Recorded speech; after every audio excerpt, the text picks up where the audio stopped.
In early 2026, I went on a short trip to the city of Whanganui. This felt different from my normal out-of-town adventures, because it was the first time I had been to the river city in 8 years. On this occasion, we were there in the middle of the annual Whanganui Vintage Weekend, to which Steam Incorporated contributed by running excursion trains with steam locomotive AB608 and diesel locomotive DA1410. I didn't see any KiwiRail trains while I was in Whanganui, but fortunately, an anonymous friend of the channel caught train 521 passing Aramoho Junction on the evening of Monday the 5th of January. 521 is a service from New Plymouth to Palmerston North, running as the return working of the northbound train 526.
I made it to the river city on the afternoon of Saturday the 17th of January, arriving just in time to see DA1410 leading the Ruatangata Wanderer excursion. AB608 was on the tail end, and would lead the convoy for their return trip.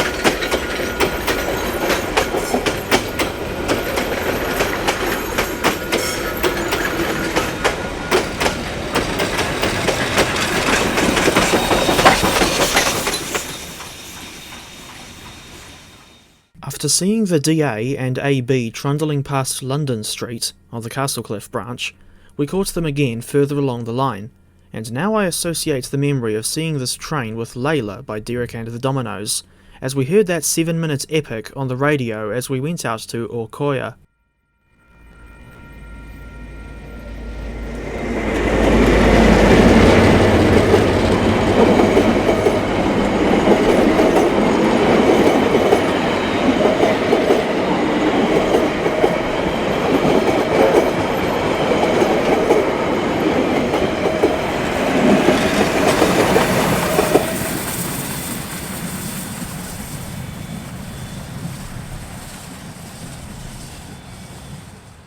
Meanwhile, over in Melbourne, Australia, and on the same day as my arrival in Whanganui, another anonymous friend of the channel had gone trackside to record T356 and A66 approaching Moonee Ponds with an excursion train bound for Seymour.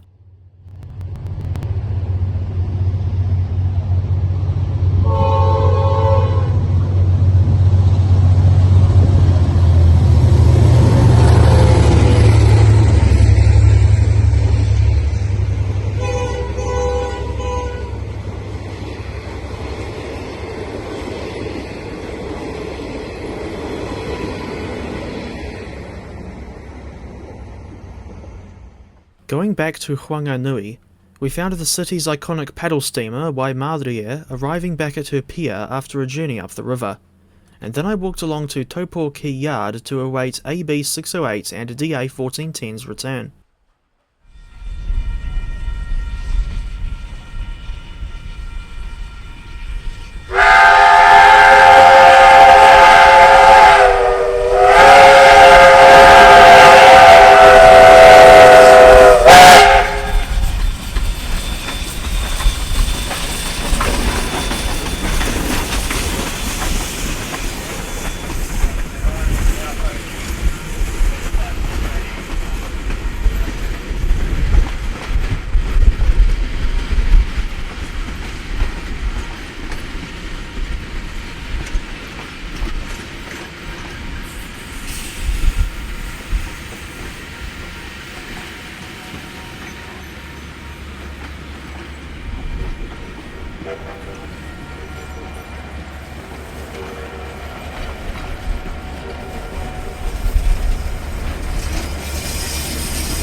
In the grander scheme of things, we didn't have to wait long for DA 1410 and AB 608 to leave Taupo Key again.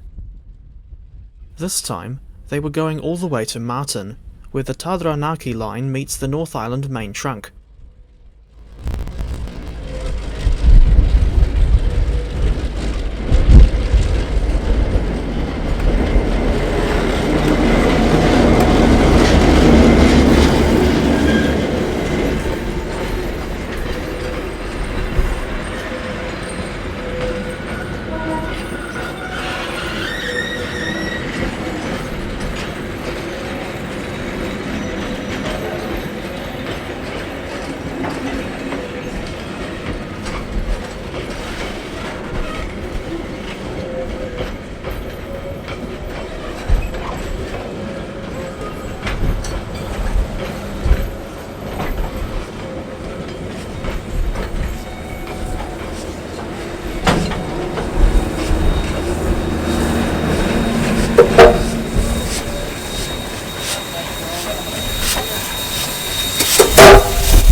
As an aside, and to be brutally honest, I am not a fan of how headboards have historically been done on New Zealand steamers. That includes the boards worn by JA 1271 when she came to Tauranga in the early 2010s. Insert an incensed rant about my city's ongoing lack of excursion or regular passenger trains here. I prefer the appearance of British headboards, as these ones do not cover the locomotive's entire smokebox door.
Next morning, AB 608 ran solo on the Feilding flyer excursion. No prizes for guessing where she was going. We caught her at the Liverpool Street crossing, not to be confused with Liverpool Street railway station in London. At this point in the day, the weather was all cold and windy. Good thing I had an external microphone.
After a ride aboard tram number 12, also known as Mabel, I went to Taupo Quay a second time and found DA 1410 parked all by herself in a siding not far from where Skunk was sitting.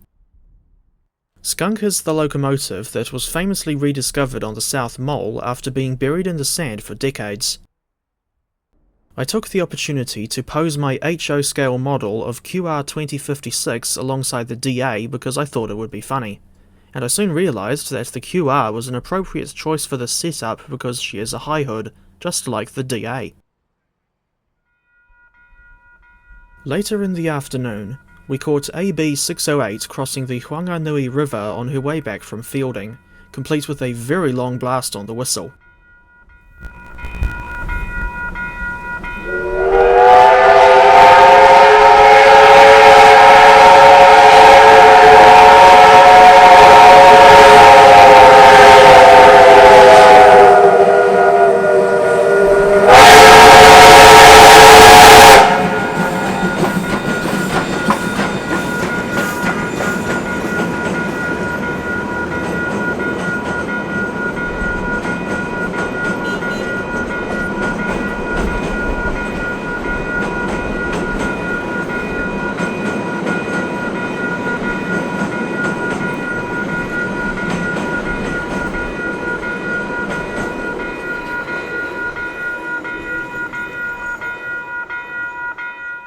There was still some time to kill before AB 608 and DA 1410 left the river city to return to their home base at Paikakariki.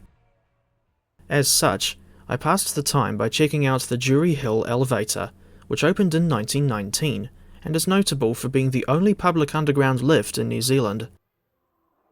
Unlike the Ascensore Castello d'Albertis Montegoleto in Genoa, Italy, the Durie Hill system is not a hybrid of a lift and cable-hauled railway, so in this case, people needed to walk through the 205-metre-long tunnel to reach the lift. Alright, here we are at the tunnel.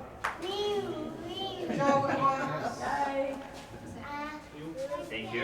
And you just ring the bell when you come back. Thank you.